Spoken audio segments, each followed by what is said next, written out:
పట్టణంలో వెలిసినటువంటి తిరుపతి గంగమ్మ జాతర సందర్భంగా ఈ పరిసర ప్రాంత భక్తాదులకు ప్రజలందరికీ కూడా గంగమ్మ జాతర శుభాకాంక్షలు తెలియజేసుకుంటున్నా. ఈ జాతర మామూలుగా మనకు వేసవకాలంలో వస్తుంది. ఈ జాతరని సక్రమంగా నిర్వహించడానికి ప్రభుత్వ పరంగా కమిటీని కూడా ఏర్పాటు చేయడం జరిగింది.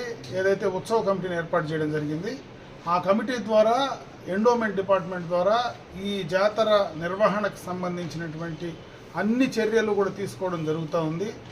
ఎలాంటి వచ్చేటువంటి భక్తులకు దాదాపు 70,000 నుంచి 1,00,000 మంది భక్తులు దర్శించుకుంటారనేటువంటి పరిస్థితి గతంలో చూసినటువంటి సందర్భంలో వారికి కావాల్సినటువంటి అన్ని సౌకర్యాలు కావచ్చు, పారిశుద్ధ్యానికి సంబంధించి కానీ అన్నీ కూడా సక్రమంగా చేయడానికి ఆ కమిటీ కానీ, మున్సిపల్ అడ్మినిస్ట్రేషన్ కానీ, అదేవిధంగా డిపార్ట్మెంటు ఆఫ్ ఎండోమెంట్స్ కానీ అన్నీ కూడా సక్రమంగా నిర్వహిస్తూ ఉన్నారు.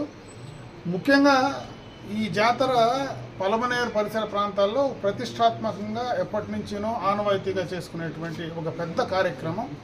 ఈ కార్యక్రమం బ్రహ్మాండంగా కూడా నిర్వహించుకోవడానికి అటు ప్రజల నుంచి సహకారం కావచ్చు, ప్రభుత్వ పరంగా అన్ని రకాలైనటువంటి చర్యలు తీసుకునేటువంటి పరిస్థితి కూడా ఉంది. కాబట్టి ప్రజలందరినీ కూడా నేను కోరుకునేది సక్రమంగా, ఎందుకంటే గత కొన్ని సందర్భాల్లో కొన్ని జరిగాయి, మానవాతీతకు సంబంధించినటువంటి సందర్భాలు కూడా జరిగాయి.